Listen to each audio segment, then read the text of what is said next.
didn't want to come here. But I couldn't ask Mrs. Washburn to drive all the way back into town just to hear more bad news.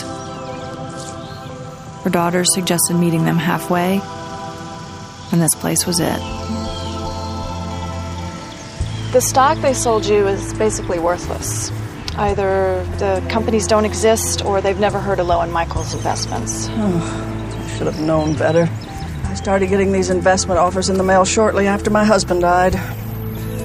Yes, I should have done my due diligence before sending them any money at all. These crooks are very slick, Mrs. Washburn. And they target seniors with mailing lists, lotteries, sweepstakes. Once they get your information, they don't give up. Have you arrested these criminals yet? I mean, even if you can't recover any of my money, I would like the satisfaction of knowing that they're going to pay for their actions. It's a bit more complicated than that. Lowen Michaels is what we call a boiler room. It's basically a bank of phones and con men. They've set up shop in Canada to make it harder to prosecute. It would be very helpful if we could get access to your phone records. Sure, I don't have any problem with that. However, I have caller ID on all the phones at home, and I don't remember ever seeing a call that came from outside the country. Usually the calls are routed through switchers here in the U.S. Or they use prepaid cell phones or calling cards. They do the same with the mail, so you never see foreign postmarks. I see. How clever of them. My husband always handled all of our investments. Perhaps I should have hired somebody after... The investments were so small, especially in the beginning, and I guess I wanted to think that I could do it on my own. It's difficult watching someone when they realize that they've been taken. I could imagine Doris Washburn sitting alone in her house, just starting to realize that her husband was really gone. Then the phone rings, and it's a nice young man asking if she'd had a chance to read the prospectus that she'd received in the mail.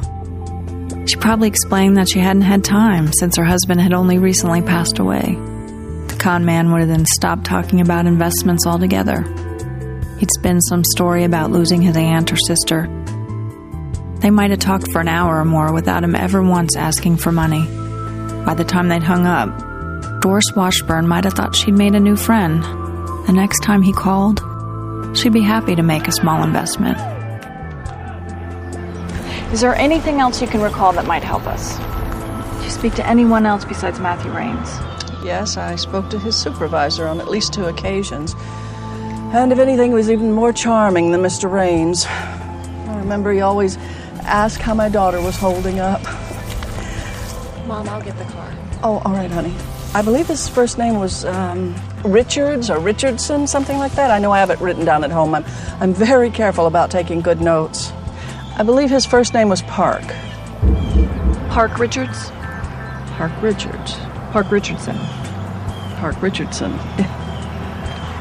I'll need to get your notes today, Doris. All right. We're going to get to the bottom of this, I promise. It couldn't be. We busted a boiler room operator named Park Richardson just before my father died 3 years ago. This was exactly the type of scam he used to run. Didn't I tell you about that one, George? Didn't I tell you to load up on that one, George? Didn't I tell you I have my own mother in that stock, George?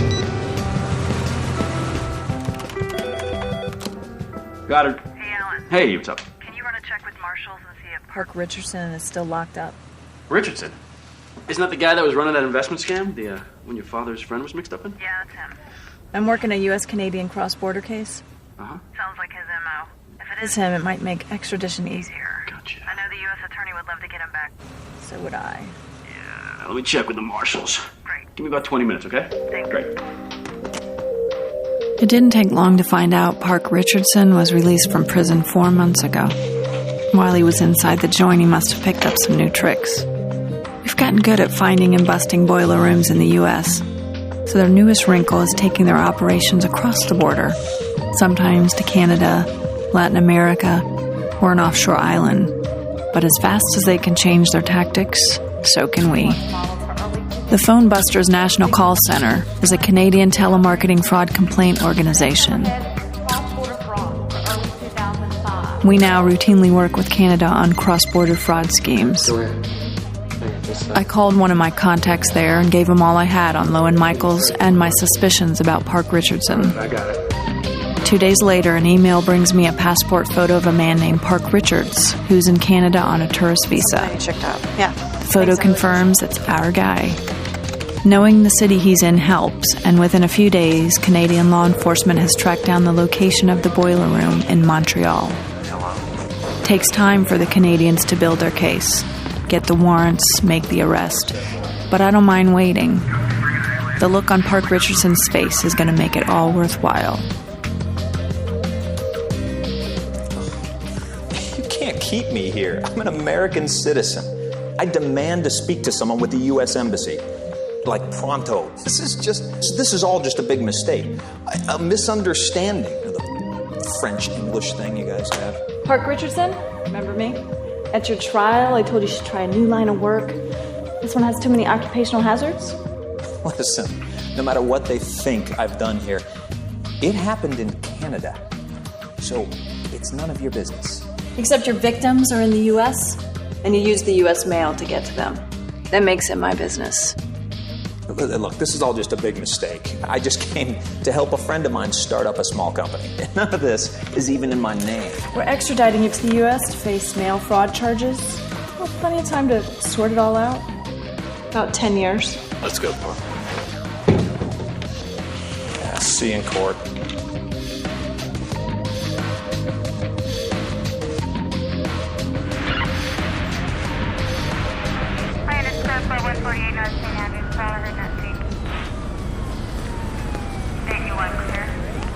Thanks to our partnerships with Canada, Park Richardson is now serving a 10-year sentence for mail fraud. Effective law enforcement within the U.S. has driven these criminals across borders in an effort to hide their crimes. While U.S.-Canadian cross-border task forces are helping to stop these crimes, prevention is still the best medicine. Consumers should be aware that there's an increasing trend for fraud schemes to operate outside the U.S. Modern travel, communications, and the internet make it even easier for these crooks to prey on you. You can help protect yourself with some simple steps. 1. If an offer seems too good to be true, it probably is. Beware of anything that promises large sums of money, sweepstakes, or lottery winnings in exchange for your advance payment, donation, or investment. 2. Don't allow yourself to be pressured into making a decision. Consult with your financial advisor, Better Business Bureau, family member, or trusted friend, or your Consumer Protection Bureau before deciding to act. 3. Remember that legitimate businesses will never object to you asking questions. They're also happy to provide references. Beware of anyone who tries to conceal their mailing address, telephone number, or evades questions about their operations. 4. Be aware that if you respond to even one of these offers, your name will likely be added to a mooch list by these criminals. These are mailing lists similar to those used by legitimate businesses that track people who've fallen for these scams in the past. They're bought and sold as part of these underground enterprises. 5. Be cautious if a company insists on using a commercial wire transfer service to send money. It's often impossible to verify the actual destination where the money will be picked up, making the receiver of the money difficult to trace. Always pay by credit card or postal money order. And if you think you've been the victim of fraud, you need to report it.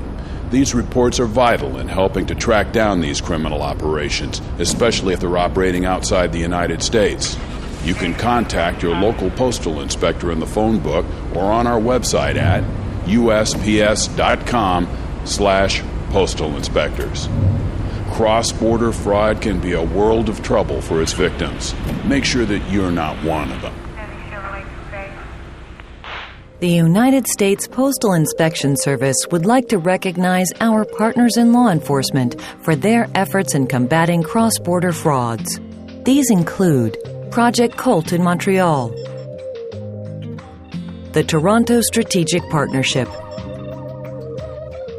Project mTOR in Vancouver, the Alberta Partnership Against Cross-Border Fraud in Calgary, the Vancouver Strategic Alliance, and the Atlantic Partnership in Halifax.